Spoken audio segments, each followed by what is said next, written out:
All right, Genesis chapter 16, and you can be seated, and we're just going to read it once through, and then we'll go through more carefully, verse by verse, in our Bible study.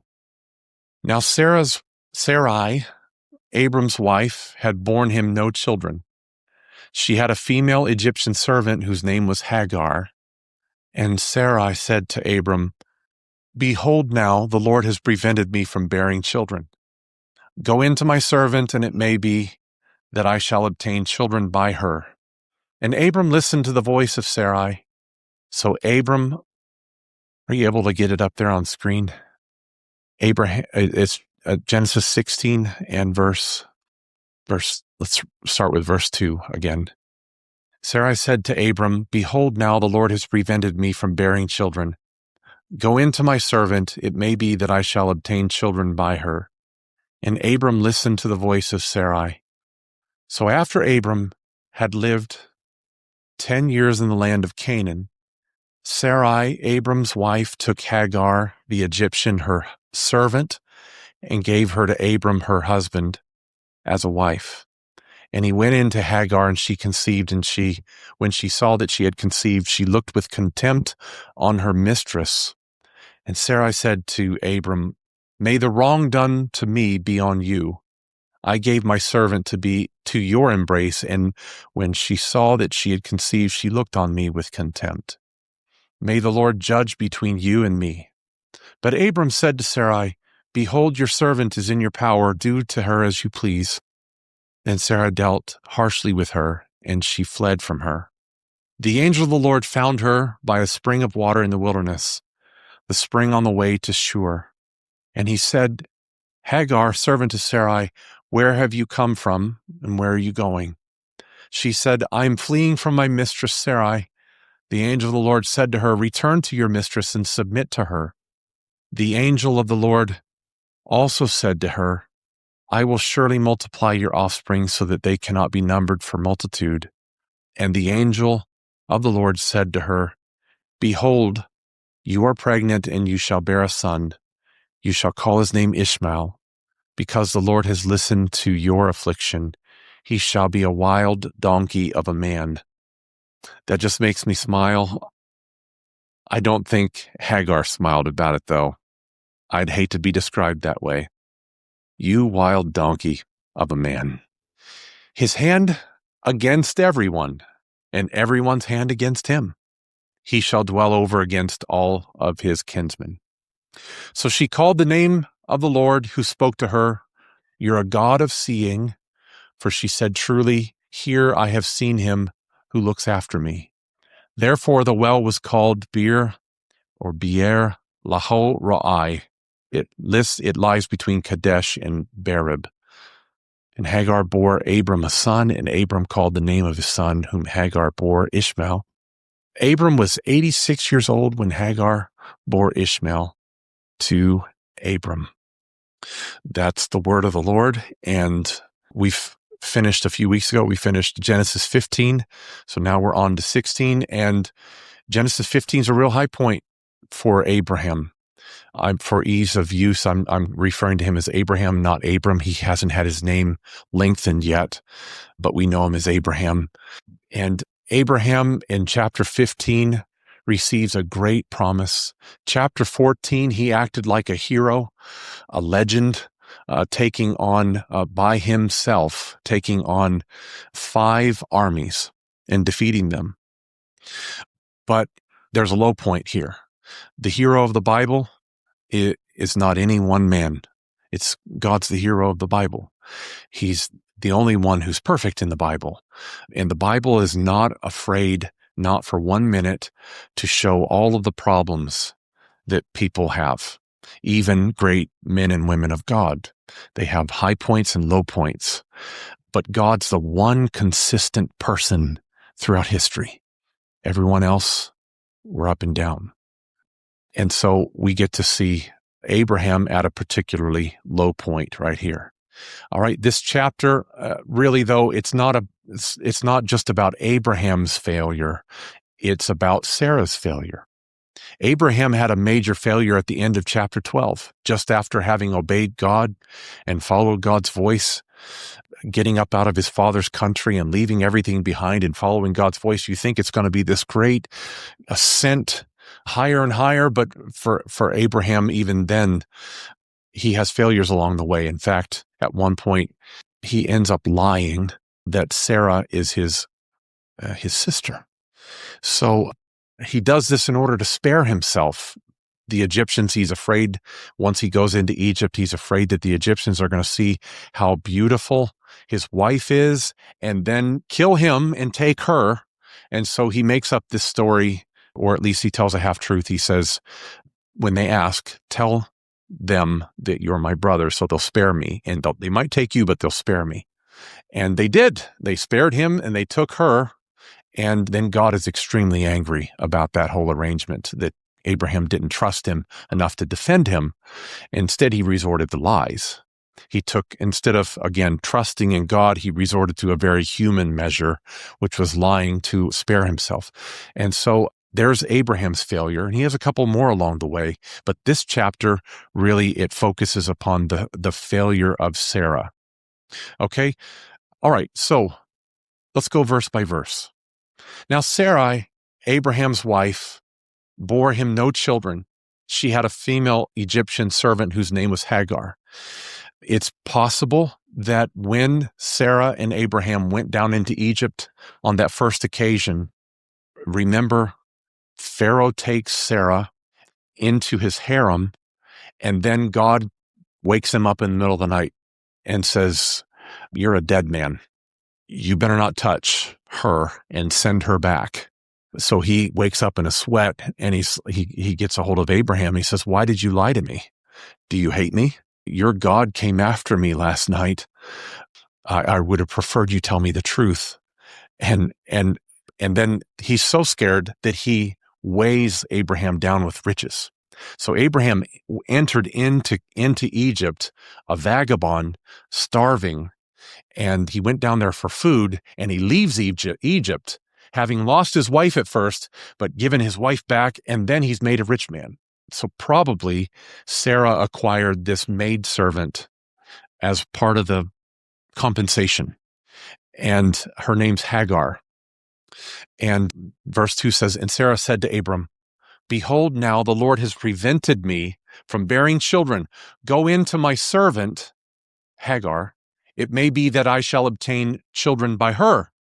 Apparently, this was a custom or a convention that seemed to have been acceptable in the ancient Near East for a wife who can't bear a child to give over a servant of hers. And then that servant is a surrogate for children, and so that those children, surrogate children, can be hers. Okay, so that's the arrangement that Sarah's going to go with. And Abraham listened to the voice of Sarah.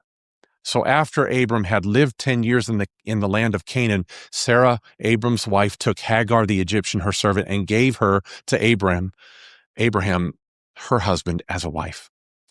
Okay, she has become impatient, and she finally gives up. God had promised that she was going to bear children and that they were going to be numerous, and now she's approaching 80, and she's given up.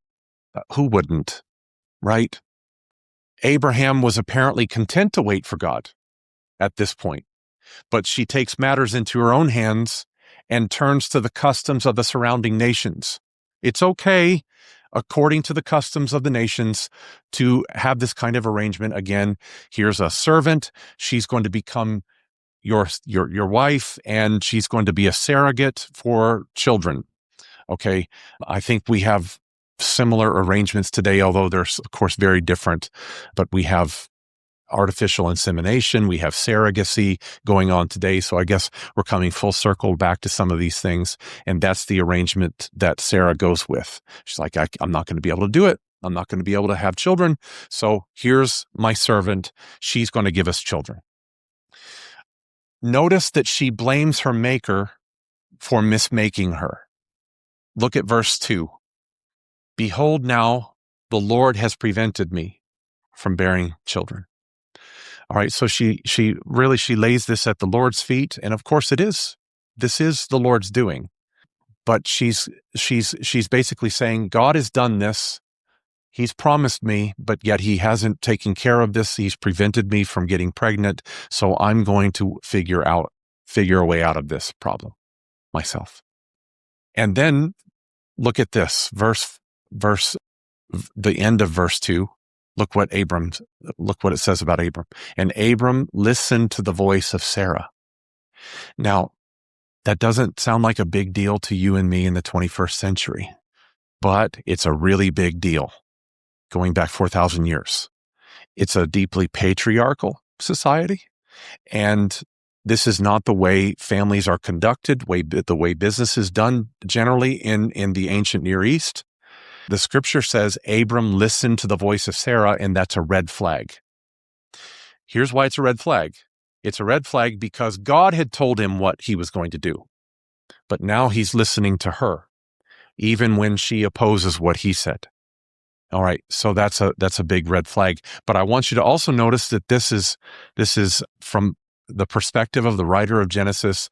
There's a pattern that's developing all through Scripture. We've gone through this. If you've been at all these Wednesday night Bible studies, you've seen there's a pattern being established here. Watch this. In Genesis 3:17, if you pull that up real quick, remember this is the chapter in which Adam and Eve fell in the Garden of Eden. They disobeyed God. Look at this. After they fell and they discovered they were naked and everything's wrong and God's going to kick them out of the garden, God has a conversation with Adam and Eve. And to Adam, he said, because you have listened to the voice of your wife and have eaten of the tree of which I commanded you, you shall not eat it. Cursed is the ground because of you. In pain you shall eat of it all the days of your life. Same verbiage. Because you have listened to the voice of your wife. Over and against what I said. All right. Cursed is the ground. There's, in other words, a curse that comes from it. Thorns and thistles it shall bring forth, the ground shall.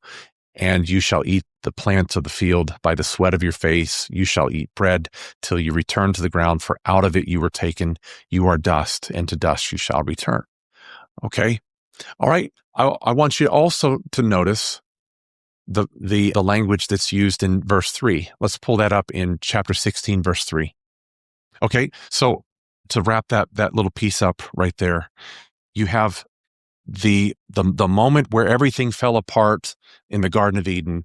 It had to do with Adam listening to his helpmeet over and against the voice of God. When they conflicted, he deferred to his wife's voice instead of God's voice. All right, so that happens again right here in Genesis 16. Same pattern. Abraham listened to his wife. Okay, and then we're going to see the trouble that arises out of all of this. Okay, now look at verse 3.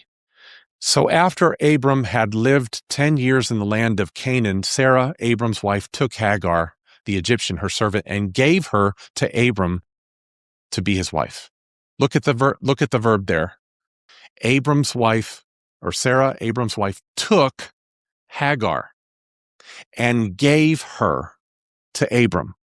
Big deal. What's the big deal? Well, again, if you're reading the first 15 chapters of Genesis, you can see this is the ominous Alfred Hitchcock music. The camera, it's a bad scene. Bad things are going to happen when the camera's following the character walking through a hallway and the camera's over his right shoulder from behind. And the camera walks with him. You know what I'm talking about? You get this very eerie sense when the camera's over the character's right shoulder walking down a hallway, and then you're hearing this ominous music. Tension is building. This is the writer's way of building tension, and if you have paid attention to the first 15 chapters and all of the important events that have been described, you'll see that there's another pattern, and there's that same music and camera angle, so to speak, to show you bad things are about to happen. Look at this. Sarah took Hagar and gave her to Abram. All right. Let's go back to Genesis chapter 3 again. Let's look at verse 6. Again, we're in the Garden of Eden. So when the woman saw that the tree was good for food and that it was a delight to the eyes and that the tree was to be desired to make one wise, she took of its fruit and ate, and she also gave some to her husband who was with her, and he ate. You see the same two important verbs, took and gave. And it also happens to be a woman taking and then giving to a husband in both cases. Again, we're at that really ominous music. I don't know who Alfred Hitchcock's musical composer was, but it's bad. It's really, really bad right now. Okay. In both cases, the wife, given as a helpmeet, makes a suggestion that directly contradicts a divine direction. For Adam, God said, don't eat the fruit. For Abraham, God said, I will give you a son from your own body, not an adopted son. In both cases, the wife is said to take what's forbidden and give it to her husband. In both cases, life ends up becoming very difficult for the families as a result. This is a pattern repeated several times through the first 15 chapters of the Bible, as I've already mentioned. There was Genesis chapter 3, the fall of mankind. Now let's look at Genesis chapter 6, verse 1. When man began to multiply on the face of the land and daughters were born to them, this is the prelude to the flood, by the way. All right. The sons of God saw that the daughters of men were attractive, and they took as their wives any they chose. Next verse. Then the Lord said, my spirit shall not abide in man forever, for he is flesh. His days shall be 120 years. The Nephilim were on the earth in those days, and also afterwards, when the sons of God came to the daughters of men, and they bore children to them. They were the mighty men of old, the men of renown. Look at verse 2 again. Go back to verse 2. The sons of God saw that the daughters of men were attractive, and they took as their wives any they chose. There's some of that same action right here. Look at Genesis chapter 12 and verse 14. And Abram entered Egypt. This is the episode I've already alluded to with Pharaoh. The Egyptians saw that the woman was very beautiful. Next verse.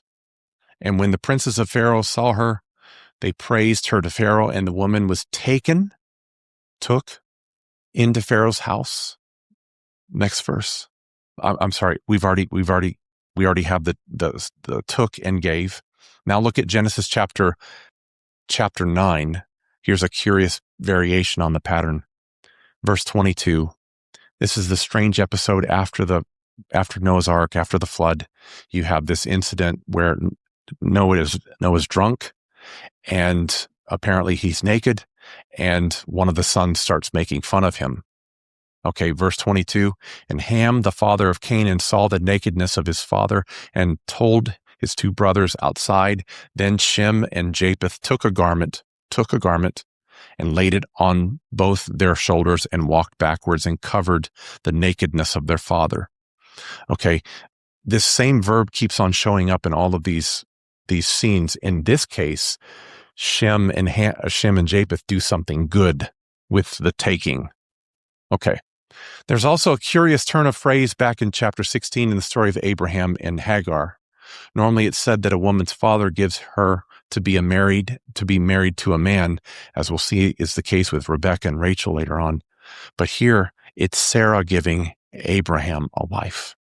Again, normally that's the job of the woman's father. But here it's the wife taking this responsibility. Sarah's ideas seem to have been met with success. Her surrogate, Hagar, becomes pregnant, and now Sarah would have her own child. Unfortunately, the only problem with the idea was that it worked. The plan succeeded. I've heard it said that there's only one thing worse than failure: success, getting exactly what you wanted. But this made everything way worse. Verse 4 says in chapter 16, Abram went into Hagar, she conceived, and when she saw that she had conceived, Hagar looked with contempt on her mistress, Sarah. Whew. Can you imagine that? It doesn't take much to imagine that. I can understand. This is a very human thing happening right here. She's been a servant all of this time to Sarah, and she's the lowly one, and she's the mistress of the house. And now she is the one that's going to conceive the child, and suddenly the relationship changes. Sarah tries to boss her around, tries to tell her what to do. And one of those times, Hagar was like, I don't think so. I don't think you understand the situation anymore. You see, the valuable one between us is the one that gives the son. You see, that's what Sarah was thinking, and that's what Hagar must have been thinking. She looked with contempt at Sarah. The word contempt there is the Hebrew word, underneath that is the Hebrew word kalel. That's really important. Looked with kalel on her mistress. All right. Now, Hagar disdains Sarah. It's really bad. Do you remember in Genesis chapter 12:3 when God said to Abraham, I will bless those who bless you, and the one who dishonors you, I will curse. But the Hebrew word that God uses there is, and him, or the one who kalels you, I will curse. Here is Hagar kaleling or cursing Sarah. Bad things are going to happen. Okay. There's supposed to be, though, a blessing on Abraham's children, but the mother has done something to bring a curse upon her and her offspring. To use a modern phrase, you might say of this child that has come into the world or is coming into the world, star-crossed, as a blessing and a curse upon him. All right, verse 5. And and Sarah said to Abram, may the wrong done to me be on you. I gave my servant to your embrace, and when she saw that she had conceived, she looked on me with contempt. Kalel. May the Lord judge between you and me. You can hear this. You can hear the shouting in the household, can't you? I gave her to you, and now she's looking at me this way. Now she's giving me lip. Now she's got her nose up at me. You did this. I think probably, to give Sarah the benefit of the doubt, I think she's probably blaming Abraham for not reminding Hagar.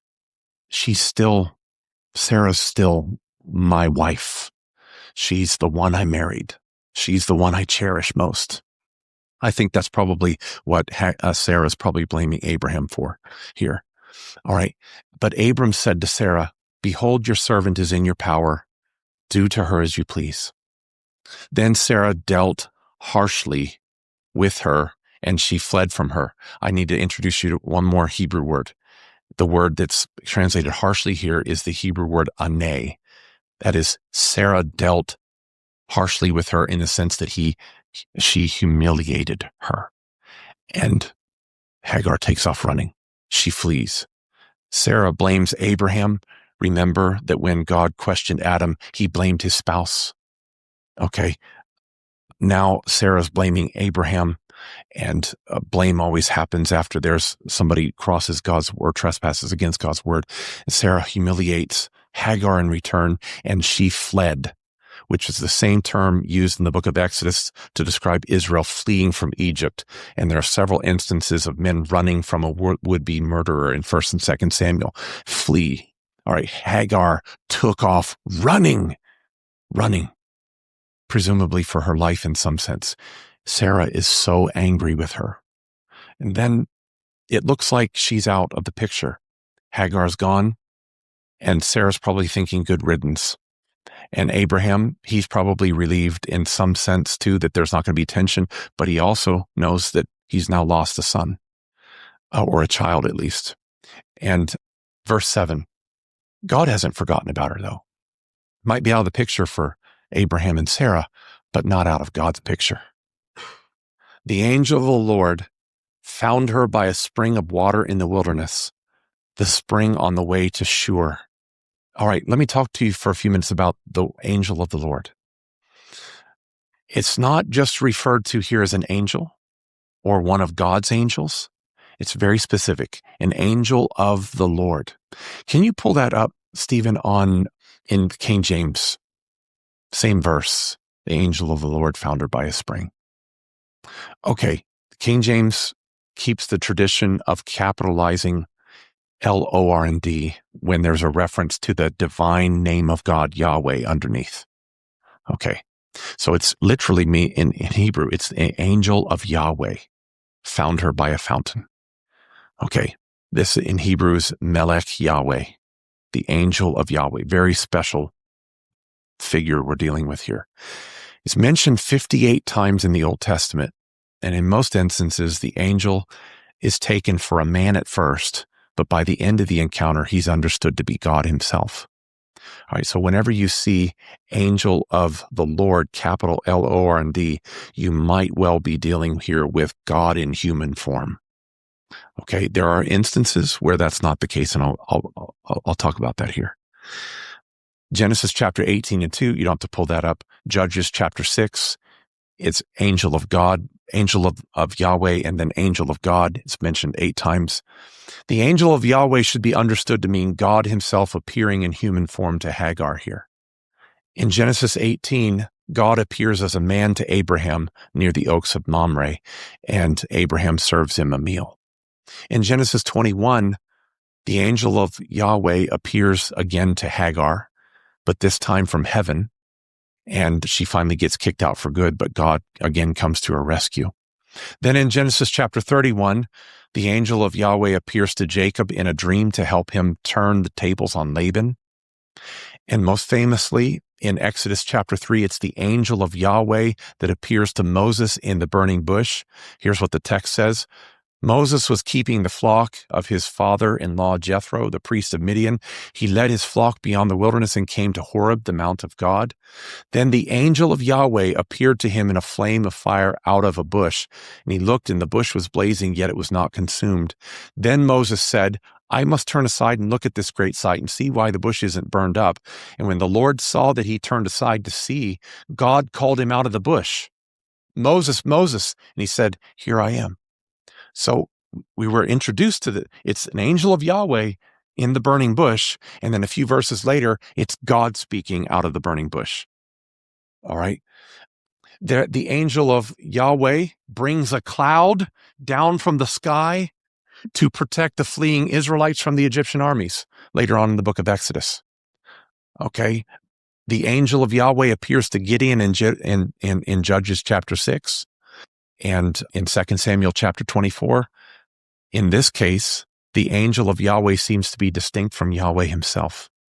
The angel here in 2 Samuel 24 stretches a rod over Jerusalem. And as long as that rod is outstretched over Jerusalem, the city's being destroyed as a punishment for King David's sin. In Zechariah 1, there's a clear distinction made between the angel of Yahweh and Yahweh himself. But in Zechariah 3, just 2 chapters later, the angel of Yahweh is clearly identified with God himself. But by the time we get to the New Testament, the angel of the Lord is no longer identified with God. In Luke's gospel and in Acts, the angel of the Lord is Gabriel. All right, so in the beginning, when we hear about the angel of Yahweh, it's God himself in human form. But as we go through the passage of time, through the Old Testament, the more we go on in years, the more clear that there's a distinction between the angel of Yahweh and Yahweh himself. Why that is, I don't know. I have no idea. And again, by the time we get to the New Testament, the angel of the Lord is Gabriel. It's a distinct person, and God is not the angel of Yahweh. Okay. All right. So the angel of the Lord, it's God himself, has appeared in human form to Hagar. She's pretty special. She's fleeing from Canaan to Egypt, and she's in the same region as the Israelites would later wander after fleeing from Egypt. Isn't that interesting? All right. The angel of the Lord and Hagar meet at a well. Now, again, if you know the Old Testament really, really well, and you look for patterns frequently, you see, oh, that's really interesting. They're meeting at a well. Because in the literature of the Old Testament, somebody in human form meeting a woman at a well is usually indicative of a much closer relationship that's going to develop over time. All right. Abraham's servant found a wife for Isaac at a well. Jacob finds Rachel at a well. Moses found Zipporah at a well. And in each of these 3 cases, they got married and they had children and, in fact, gave birth to nations. At first, Hagar probably thought the angel of the Lord that she was meeting was just a man. But she's going to walk away from that well with a divine promise that she'll be the mother of nations. So big things always happen when a woman goes to a well in the Old Testament. Big things every single time. And then you get to the New Testament. In John's gospel, Jesus is thirsty. He goes into a foreign country, Samaria, and he sits down at a well, and a woman comes up to the well. And if you're sensitive to these patterns that are developing, see, the scriptures are it's like a jazz, like a John Coltrane song. There's one Coltrane song that's like 12 minutes long or something like that. And I can't remember the name of it. And I can't even hardly remember the tune. I just remember it starts out really, really simple, really, really simple, basic. And then it replays that same basic set of chords the second time through, but there's a slight variation. And then the third time, there's another variation. The fourth time, another variation, until you finally get to the 10th or 11th iteration. And it's this really complex piece built on this one structure, this one simple structure. All right, the Bible's like that. It'll give you a story, and it has this bare structure to it. Man and woman meeting at a well and giving birth to children who end up becoming the fathers of nations. And that keeps on repeating itself, and there are variations along the way. And then by the time you get to the New Testament and you see Jesus walking to a well and meeting a woman there, like, you're hearing that, and here's another variation on it, and it makes you think of all those other times. So what is the writer who wrote this is obviously sensitive to this structure. And so is trying to remind the readers, oh, this is what's happening. Oh, there's going to be sure enough, by the end of that episode, Jesus meets the woman of Samaria at the well. By the end of the episode, Jesus, the woman goes back to her family and says, I got to tell you about this one I met. He's the Messiah. Come and meet him. And so pretty soon all of Samaria is coming out to meet Jesus, and they all receive him as their Messiah. In other words, you don't have a physical marriage here. You have a spiritual marriage between Jesus and his people. That's amazing. That's why we're doing this, by the way. So when we get to the New Testament, we're like, oh yeah, I understand that pattern. And it really hits different when you're sensitive to all these patterns. Okay. So verse 8 of chapter 16. And the angel of the Lord said to Hagar, servant of Sarah, where have you come from and where are you going? And she said, I'm fleeing from my mistress, Sarah. Okay, so what did God say when he came to the garden and called for Adam? He said, where are you, right? What did he say when he went looking for Cain, who had killed his brother? Where's your brother? God asks the wheres. Where are you? And here God is asking in the form of the angel of the Lord, Hagar, where are you going? Like, what's your plan? And the angel tells her, go back and submit yourself to Sarah again. Here's that word. Go back and submit, ane. Allow for there to be the humiliation again. Sarah's not going to be any nicer to you, but go back. And that's a surprising set of instructions. Why would you send her back, if you care about her, to this woman that just humiliates her and oppresses her? Well, the angel seems as harsh as Sarah herself, but the harshness makes more sense when you see what comes next. Verse 10, the angel of the Lord also said to her, I will surely multiply your offspring so that they cannot be numbered from multitude. You remember that when God promised that Abraham's offspring would be too great to count, he also told Abraham about the 400 years of suffering that would be involved for Abraham's descendants at the same time. This seems to be the case here. There's suffering. Suffering's going to be involved, but you're going to be the mother of many nations. I'm going to bless you in the middle of your suffering. In other words, Sarah, go back to her, but she doesn't get the last word in your life. I do. A lot of people feel stuck in their job, stuck in homes, stuck in situations they don't want to be in, and they just want to tear it apart. Go. But the person oppressing you and making your life miserable doesn't have the last say in your life. God has the last word. And when he sees you suffering and being oppressed, he doesn't overlook it. He He blesses. He blesses. All right.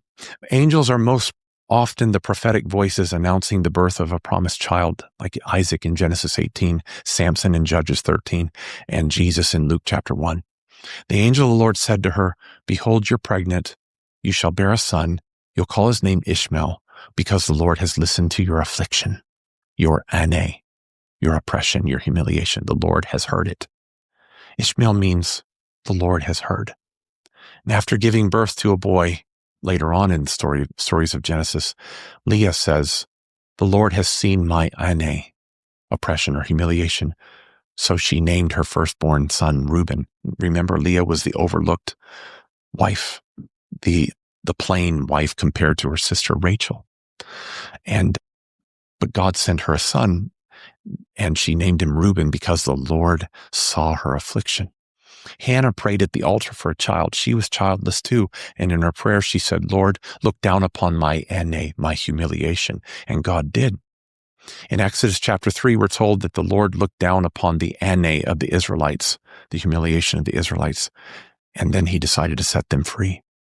Okay, verse 12, we're getting close to the end here. Ishmael, here's a prophecy of him. "He shall be a wild donkey of a man, his hand against everyone and everyone's hand against him, and he shall dwell over against all his kinsmen." So she called the name of the Lord. She called the name of the Lord who spoke to her.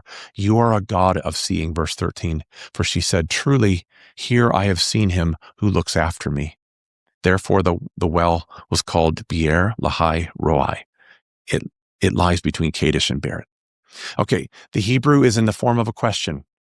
Hagar says, literally, "Have I lived after seeing God?" There's a recognition of God's care for her and her son right here. She gives God a new name. Hagar gives God a name. She calls him the God who sees me. And she names a well, which is a very important thing to do. The well is everything in the ancient world. The well of the God who cares for me. This reminds me of Psalm 139. Hagar's out there. She feels like she's been completely overlooked. She's been done wrong. She made a mistake. She probably regrets it. And now she's going to die out in the middle of the desert. And then God shows up. God shows up and trumps everything that Sarah had planned for her. And she says, "I have seen the one who cares for me. He cares for me." Psalm 139. "O Lord, you have searched me and known me. You know when I sit down and when I rise up.